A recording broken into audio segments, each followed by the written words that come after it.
Hello everyone, welcome back to the official YouTube channel of Made Easy. Myself Riya Jain again here with you to share an important update regarding a job notification which is released by NABARD.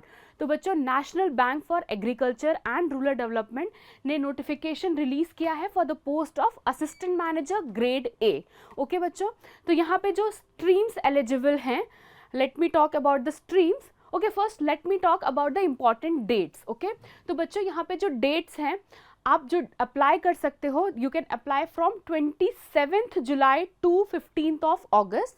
जो आपका paper होने वाला है that will be on 1 September. Okay बच्चों, जो आपका phase 1 preliminary paper होने वाला है that will be on 1 September.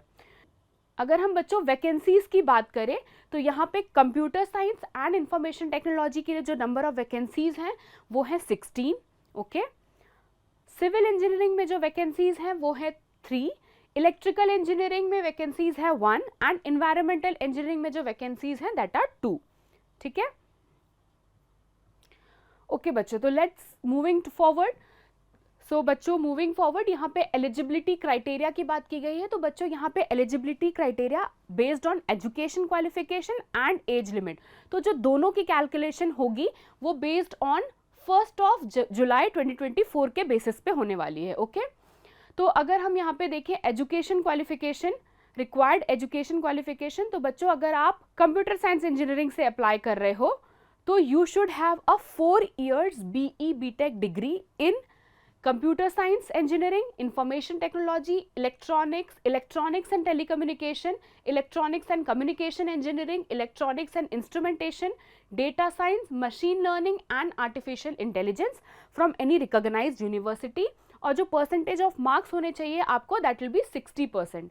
And if you belong to SC ST और PWBD कैंडिडेट्स तब आपके पास 55% ऑफ मार्क्स एग्रीगेट होना ज़रूरी है. ओके, अगर आप सिविल इंजीनियरिंग से अप्लाई कर रहे हो तो आपके पास you should have a full time BE BTech degree in civil engineering. Okay, और जो आपके पास मिनिमम क्वालिफाइंग मार्क्स होने चाहिए दैट विल बी 55%. ओके, अगर आप पोस्ट ग्रेजुएट हो विद सिविल इंजीनियरिंग तो आपके पास मिनिमम परसेंटेज ऑफ मार्क्स होने चाहिए 55% of marks. Okay, and for PWBD candidates it will be 50% of marks. Okay, moving forward for electrical engineering, same bachelor's degree in electrical engineering, electrical and electronics engineering from a recognized university और आपके पास 60% of marks होने चाहिए. और अगर आप ST या फिर PWBD candidates हो तो आपके पास 55% ऑफ मार्क्स होना चाहिए. अगर आपने पोस्ट ग्रेजुएशन की है विथ इलेक्ट्रिकल इंजीनियरिंग तो आपके पास जो मार्क्स होने चाहिए that will be 55%. And if you belong to ST और PWBD कैंडिडेट्स तो आपके पास जो मार्क्स होने चाहिए that should be 50%. Okay, same goes for environmental engineering. Okay, तो बच्चों अगर आपकी मार्कशीट या मार्क्स कार्ड में आपके जो मार्क्स हैं वो CGPA में हैं एंड और आपके पास कोई भी उसको कन्वर्जन का फॉर्मूला नहीं है आपके मार्क्स कार्ड में, तो आप जो है वो इस टेबल के यूसेज से आप वो कन्वर्ट कर सकते हो परसेंटेज. ओके, अगर हम यहाँ एज लिमिट की बात करें तो बच्चों it's written the candidate must be between 21 and 30 years of age age on 1 July 2024. तो बच्चों जैसे मैंने आपको पहले बताया आपकी एजुकेशन क्वालिफिकेशन और एज लिमिट दोनों की ही जो कैलकुलेशन होगी that will be based on this date that is 1 July 2024. तो let's talk about the selection process. तो बच्चों यहाँ पे आपका 2 एग्जाम होने वाला है. पहला होगा आपका prelims examination, then there will be a mains examination. तो बच्चों यहाँ प्रीलिम्स एग्जामिनेशन में आप देख रहे हो देयर आर 8 सब्जेक्ट्स. इसमें से जो 5 सब्जेक्ट्स हैं दैट आर आपका qualifying section and the 6, 7, 8 is this merit section. Okay, तो जो क्वालिफाइंग सेक्शन है आपको क्वालिफाइंग मार्क्स तो लाने ही हैं बच्चे. अगर आपका सिलेक्शन होता है फॉर मेंस एग्जाम तो वो जो मार्क्स कैलकुलेट होंगे वो मेरिट सेक्शन के बेसिस पे होंगे. ठीक है, यहाँ पे दोनों ही सेक्शन आपके जो होंगे वो 100 मार्क्स के होंगे. Okay, and the total marks is 200 marks. Okay, यहाँ पे जो बाइलिंगुअल होगा आपका वर्जन, आप हिंदी में भी पेपर लिख सकते हो और इंग्लिश भी चूज कर सकते हो to write the paper. Okay, यहाँ पे आपको 120 मिनट्स मिलने वाले हैं टू अटेंड द पेपर.